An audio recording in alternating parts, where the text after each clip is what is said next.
जादुई वाटरमेलन। एक गांव में प्रेमचंद्र नाम का एक मेहनती किसान रहता था।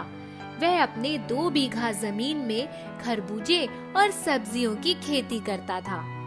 देखो सीमा, पिछली बार मौसम की मार ने फसल को नुकसान पहुंचाया था, लेकिन इस बार आसार अच्छे नजर आ रहे हैं। हमारी सब्जियां और खरबूजे अपना रंग दिखाएंगे। मंडी में यह सब हाथों हाथ बिक जाएंगे। अरे पौधों को जरा बड़ा होने दे, अभी से सपना सजाने लगी। दोनों प्रतिदिन सवेरे उठकर अपने खेत के नन्हे नन्हे पौधों को बड़ी हसरत से देखते थे। उनके खेत और उनकी फसल, यही उनकी दुनिया थी। एक दिन सीमा सवेरे जैसे ही उठी, खेत के पास गई। वहाँ का दृश्य देखकर उसके होश उड़ गए।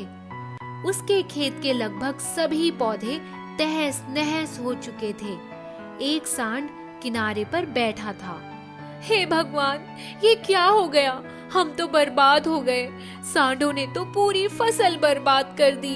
सीमा की आवाज सुनकर प्रेमचंद्र भी घर से भागा भागा आया और खेत की स्थिति को देखकर सर पकड़कर बैठ गया। उसके अरमान टूटकर बिखर गए थे। हाय राम, अब क्या होगा? मेरी मेहनत बेकार हो गई। सीमा, अब तो कुछ भी नहीं बचा। वह हारे हुए जुआरी की तरह खेत के एक तरफ घूमने लगा। उसकी नजर अपने खेत के मेड़ के पास पड़े हुए एक छोटे पौधे पर पड़ी। वह तरबूज का पौधा था। प्रेमचंद ने उसे अपने हाथ में उठा लिया। ऐसा लगता है कि जब सांडों ने खेत की फसल को खाया और रौंदा होगा, तभी उनके पैर से लिपटकर ये पौधा बाहर आ गया। खरबूजे के साथ साथ एक तरबूज का पौधा भी पनप गया था। इसे हमें खेत में फिर से लगा देना चाहिए। एक तरबूज के पौधे को लगाने से क्या होगा? हमें आसपास जितने भी पौधे मिलेंगे, उन्हें फिर से खेत में लगा देंगे। इन्हें नया जीवन मिलेगा। इसके बाद हम कल से नए पौधे लगाएंगे। दोनों ने मिलकर आसपास के पड़े हुए कुछ पौधों को और उनके साथ साथ तरबूज के पौधों को खेत में लाकर फिर से मिट्टी में लगा दिया। वे एक दूसरे को धीरज बांधते हुए घर की तरफ लौट गए। दूसरे दिन सीमा सवेरे उठी और खेत की तरफ जाने की तैयारी की। अरे, उस तरफ कहाँ जा रही हो? मन खट्टा हो जाएगा। अपना ही खेत है। सवेरे सवेरे मैं हमेशा उसके दर्शन करती हूँ, आज भी करूँगी। सीमा खेत के पास पहुँचते ही बहुत जोर से चौंक गई। हाय दैया, ये क्या हो गया? तरबूज का पेड़ एक रात में इतना बड़ा हो गया। अरे रे रे रे, इसमें तो फूल भी निकल आए हैं। मुन्ना के बाबूजी, जल्दी आइए, तरबूज के पेड़ का जादू देखिए। अरे कौन सा जादू दिखा रही हो? अरे, ये तरबूज का पेड़ इतना बड़ा कैसे हो गया? मैं कोई सपना तो नहीं देख रहा हूँ। देखो सीमा, फूल भी आ गए हैं। एक तरबूज के पौधे में इतना कमाल। अगली सुबह जब प्रेमचंद्र और सीमा ने तरबूज के पौधे को देखा, तो उनकी आंखें फटी की फटी रह गईं। पौधा पूरे खेत में फैल चुका था और नन्हे नन्हे प्यारे प्यारे तरबूज भी खेत की शोभा बढ़ा रहे थे। दोनों पति पत्नी खुशी से झूम उठे। इसी तरह पूरा खेत बड़े बड़े तरबूजों से भर गया। मैंने सपने में भी नहीं सोचा था कि एक तरबूज का पौधा इतना चमत्कार दिखाएगा। अरे बाप रे, ये तरबूज बड़े भी हैं और वजनी भी है। ये तो जैसे जादू हो गया है। चलो, एक तरबूज को काट कर देखते हैं। चलो, इसे चख कर देखते हैं। नहीं नहीं, अभी नहीं। मैं इनका भगवान को भोग लगाऊंगी, इसके बाद आपको खिलाऊंगी। हाँ, ये तो तुमने बहुत सही बात कही। उस ऊपर वाले की कृपा से ही तो हमें ये मिला है। हम मुरली वाले के लिए तरबूज का भोग जरूर लगाएंगे। दोनों ने तरबूज का भोग भगवान को लगाया और इसके बाद उसका स्वाद चखा तो खुशी से मुस्कुराने लगे। अरे वाह, क्या स्वाद है!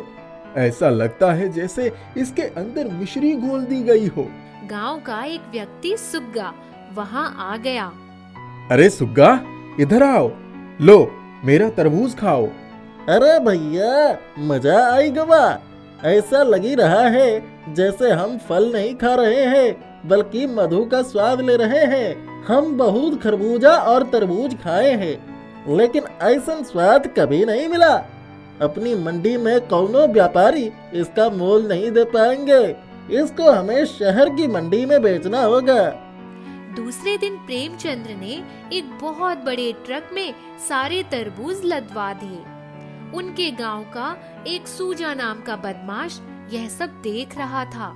उसने अपने 2 लुटेरों को प्रेमचंद्र की ट्रक के पीछे लगा दिया। प्रेमचंद्र भी ट्रक में बैठकर शहर की ओर चल पड़े। दोनों लुटेरों ने चुपचाप मोटरसाइकिल से उनका पीछा किया। प्रेमचंद्र तरबूज से भरा ट्रक लेकर शहर की मंडी में पहुंच गए। उनके बड़े बड़े तरबूज देखकर व्यापारी बहुत खुश हुए। देखते ही देखते व्यापारियों ने उनके सारे तरबूज ऊंचे दाम पर खरीद लिए। प्रेमचंद्र ने एक तरबूज अपनी ट्रक में रखवा दिया। रुपयों से भरी हुई थैली प्रेमचंद्र ने जब अपने हाथों में ली तो खुशी से फूले नहीं समाये। अपनी जिंदगी में इतने रुपए उन्होंने पहले कभी नहीं कमाए थे। जब प्रेमचंद्र का ट्रक शहर के बाद जंगल से गुजर रहा था, तभी दोनों लुटेरे अपनी मोटरसाइकिल आगे लगाकर खड़े हो गए। उनके हाथ में चाकू था। चलो नीचे उतरो और रुपए की थैली हमारे हवाले कर दो। मैंने कहा ना, नीचे उतरो। उतर जाओ, वरना जान से हाथ धो बैठोगे। तुम लोग कौन हो? मुंह से बताए या अपने हाथ से? प्रेमचंद्र समझ गया कि अब उसकी खैर नहीं। सारी कमाई एक झटके में जाती हुई दिखाई पड़ी। वह डर कर नीचे उतर गया। एक लुटेरे ने उसके यहाँ से रुपयों की थैली छीन ली। प्रेमचंद्र को ऐसा लगा जैसे उसके सीने से उसका दिल निकाल दिया गया हो। मुझे ट्रक का किराया देना है, कुछ रुपए लौटा दो भाई। हमारे हाथ में आई हुई चीज हम कभी लौटाते नहीं। अब ट्रक लेकर भाग जाओ यहाँ से। प्रेमचंद्र बोझिल कदमों से ट्रक की तरफ दौड़ने लगा।